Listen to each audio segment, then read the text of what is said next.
Ing ngarsa Sentulodo ing madya Mangunkarsa tuturi handayani. Trilogi Pendidikan oleh Ki Hajar Dewantara.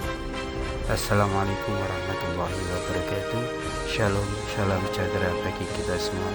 Om Swastiastu, Namo Buddhaya, salam kebajikan, rahayu. Perkenalkan, saya Tuga Teguh Satria SPD, calon guru penggerak dari SMP Negeri 2 Jepara, Jawa Tengah, Angkatan 7. Menurut Ki Hajar Dewantara, pengajaran adalah bagian dari pendidikan. Pengajaran merupakan proses pendidikan dalam memberi ilmu atau berfaedah untuk kecakapan hidup anak secara lahir dan batin. Sedangkan pendidikan memberi tuntunan terhadap segala kekuatan kodrat yang dimiliki anak agar ia mampu mencapai keselamatan dan kebahagiaan yang setinggi-tingginya, baik sebagai seorang manusia maupun sebagai anggota masyarakat. Ki Hajar Dewantara memberikan pemikirannya tentang dasar-dasar pendidikan. Menurut Ki Hajar Dewantara, pendidikan bertujuan untuk menuntun segala kodrat yang ada pada anak-anak agar mereka dapat mencapai keselamatan dan kebahagiaan yang setinggi-tingginya. Pendidik itu hanya dapat menuntun tumbuh atau hidupnya kekuatan kodrat yang ada pada anak-anak agar dapat memperbaiki lakunya, bukan dasarnya, hidup dan tumbuhnya kekuatan kodrat anak. Peran pendidik diibaratkan seorang petani atau tukang kebun yang tugasnya adalah merawat sesuai kebutuhan dari tanaman-tanamannya itu agar tumbuh dan berbuah dengan baik. Tentu saja beda jenis tanaman, beda perlakuannya. Artinya bahwa kita seorang pendidik harus bisa melayani segala bentuk kebutuhan metode belajar siswa yang berbeda-beda. Kita harus bisa memberikan kebebasan kepada anak untuk mengembangkan ide, berpikir kreatif, mengembangkan bakat atau minat siswa. Tapi kebebasan itu bukan berarti kebebasan mutlak. Perlu tuntunan dan arahan dari guru supaya anak tidak kehilangan arah dan membahayakan dirinya sendiri. Ki Hajar Dewantara juga mengingatkan para pendidik untuk tetap terbuka dan mengikuti perkembangan zaman yang ada. Namun tidak semua yang baru itu baik, jadi perlu diselaraskan dulu. Indonesia juga memiliki potensi kultural yang dapat dijadikan sebagai sumber belajar. Ki Hajar Dewantara menjelaskan bahwa dasar pendidikan anak berhubungan dengan kodrat alam dan kodrat zaman. Kodrat alam berkaitan dengan sifat dan bentuk lingkungan di mana anak berada, sedangkan kodrat zaman berkaitan dengan isi dan irama. Artinya bahwa setiap anak sudah membawa sifat atau karakternya masing-masing. Jadi semua guru kita tidak bisa menghapus sifat dasar tadi. Yang bisa dilakukan adalah menunjukkan dan membimbing mereka agar muncul sifat-sifat baik. Kodrat zaman bisa diartikan bahwa kita sebagai guru harus membekali keterampilan kepada siswa sesuai zamannya agar mereka bisa hidup, berkarya, dan menyesuaikan diri. Dalam konteks pembelajaran sekarang, dan kita harus bekali siswa dengan kecakapan abad 21. Budi pekerti juga harus menjadi bagian tak terpisahkan dari pendidikan dan pengajaran yang kita lakukan sebagai guru.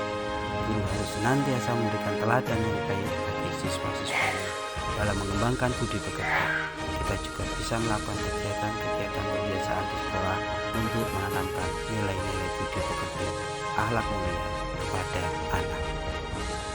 Dalam pembelajaran di kelas, hendaknya kita juga harus memperhatikan kodrat anak yang masih suka bermain. Lihatlah ketika anak-anak sedang bermain, pasti yang mereka rasakan adalah kegembiraan, dan itu membuat suatu kesan yang membekas di hati dan pikirannya. Hendaknya guru juga memasukkan unsur permainan dalam pembelajaran agar siswa senang dan tidak mudah bosan, apalagi menggunakan permainan-permainan tradisional yang ada. Selain menyampaikan pembelajaran melalui permainan, kita juga mendidik dan mengajak anak untuk melestarikan kebudayaan. Hal terpenting yang harus dilakukan seorang guru adalah menghormati dan memperlakukan anak dengan sebaik-baiknya sesuai kodratnya, melayani mereka dengan setulus hati, memberikan teladan ing ngarsa Sentulodo, membangun semangat ing madya Mangunkarsa, dan memberikan dorongan tuturi handayani bagi tumbuh kembangnya anak, menuntun mereka menjadi pribadi yang terampil, berakhlak mulia dan bijaksana, mereka akan mencapai kebahagiaan dan keselamatan. Penulis mencoba untuk merefleksi. Sebelum mempelajari pemikiran-pemikiran Ki Hajar Dewantara, saya percaya bahwa dengan tindakan-tindakan tegas dan menghukum siswa bisa merubah perilakunya. Tapi perubahan yang terjadi cuma didasari oleh rasa takut dan bersifat sementara, bukan atas kesadaran pribadinya. Saya belum sepenuhnya menyadari akan keberadaan kodrat alam sang anak, sehingga sering marah-marah ketika ada anak yang lamban dalam satu pelajaran. Belum banyak memberikan model-model pembelajaran yang menyenangkan bagi anak. Setelah mempelajari pemikiran-pemikiran Ki Hajar Dewantara, pemikiran yang berubah dari saya adalah bahwa saya harus memberikan tuntunan kepada anak didik dengan lebih sabar dan ikhlas, karena mereka masing-masing unik dan berbeda. Tidak perlu memberikan hukuman yang sifatnya tidak mendidik, memberikan teladan agar mereka bisa melihat dan menirunya, memberikan pembelajaran yang menyenangkan bagi mereka dengan mencoba berbagai macam model pembelajaran.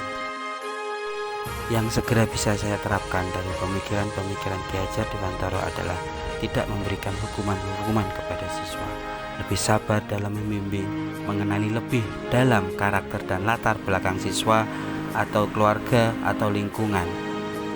Dengan menjalin komunikasi dengan orang tuanya, hal ini bisa dilakukan dengan kunjungan rumah atau home visit, memberikan pembelajaran yang menyenangkan bagi siswa melalui pemilihan media pembelajaran yang bervariasi, baik berupa gambar, video maupun audio, atau pembelajaran yang berbasis permainan atau game based learning. Demikian kesimpulan dan refleksi saya tentang pemikiran-pemikiran Ki Hajar Dewantara. Terima kasih, semoga bermanfaat. Salam sehat dan bahagia selalu. Assalamualaikum warahmatullahi wabarakatuh.